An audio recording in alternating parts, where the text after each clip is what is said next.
வலியே வலிமை வலியே வலிமை வலியே தோழா வலிமையப்பா, படைத்தவனுக்கும் பாமரனுக்கும் வலியேதான் பெரு வலிமையப்பா. தோழர் வலியே வலிமை சீலன் அவர்களே வணக்கம்.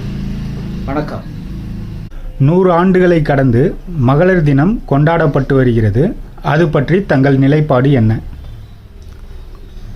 மகளிர் தினம் 100 ஆண்டுகளை கடந்து நாம் இன்று மகளிர் தினம் கொண்டாடி வருகிறோம். மகளிர் இயற்கை மனித குலத்தை படைக்கும் பொழுது ஆணும் பெண்ணுமாக படைத்துள்ளார். அதில் பார்த்தீர்கள் என்றால் மகளிர் தினம் தற்சமயம் இந்த 100 ஆண்டுகளை கடந்து கொண்டாடப்படுவதாக நாம் நினைத்து கொண்டிருக்கிறோம். ஆதாம் ஏவாள் காலத்திலிருந்தே மகளிர் வணங்கப்பட வேண்டியவர்கள், போற்றப்பட வேண்டியவர்கள். குறிப்பாக மகளிர் என்றால் முதலில் என் தாய், என் தாய் நாடு. என் தாய் சுமார் எனக்கு ஒரு 5 வயது இருக்கும்போது என் தந்தை இறந்து போனார். சேதுக்கு வாய்த்தான் என்ற ஒரு கிராமத்தில், தூத்துக்குடி மாவட்டத்தில் பிறந்தேன். ராஜபதி என்ற ஒரு ஊரில், ஒரு கிராமத்தில் 5ஆம் வகுப்பு வரை படித்தேன்.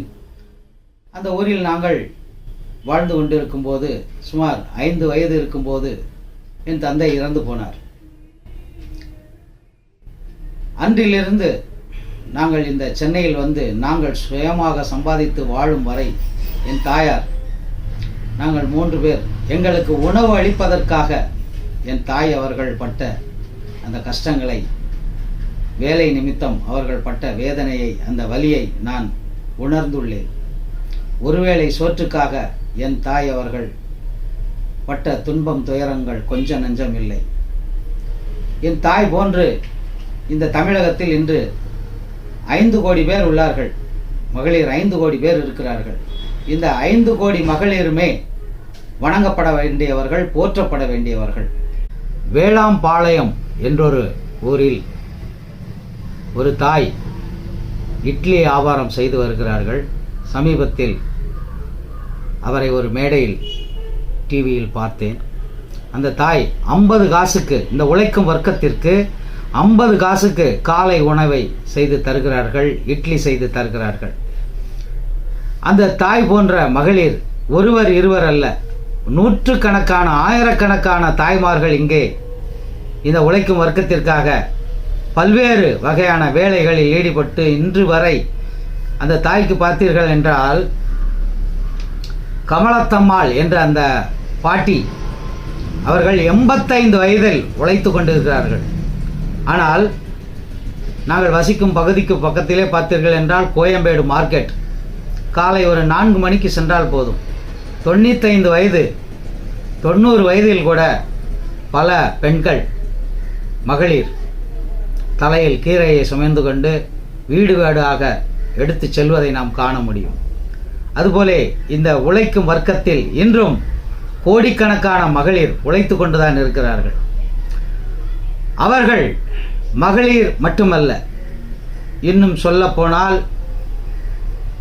இன்றைய தினம் நடைபெற்ற அந்த விழாவில், மகளிர் தின விழாவில், எங்கள் உழைக்கும் வர்க்கத்தின் சகோதரி ஒருவர் அவர் வாயாலே சொல்லியிருப்பார், நான் இங்கு ஒரு தொழிலாளி, ஆனால் எனது வீட்டில் நான் மகாராணி என்று. மகாராணி தான்.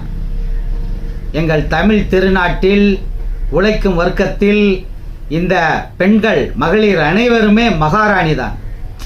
உதாரணமாக இங்கிலாந்து நாட்டில் சுவாமி விவேகானந்தர் லண்டனில் ஒரு சொற்பொழிவு நிகழ்த்த சென்ற வேளையில் அங்கு ஒரு ஆங்கிலேயர் கேட்டுள்ளார், ஐயா, எங்கள் நாட்டு பெண்கள் எல்லாம் கை கொடுத்தால் கை கொடுக்கிறார்கள், உங்கள் நாட்டு பெண்கள் கை கொடுத்தால் வணக்கம் சொல்கிறார்களே, உங்கள் நாட்டு பெண்களை நீங்கள் என்ன அடிமைகளாக வைத்துள்ளீர்களா, அடக்கி வைத்துள்ளீர்களா என்று கேட்கும் பொழுது சுவாமி விவேகானந்தர் அவருக்கு கொடுத்த பதில் என்னவென்றால்,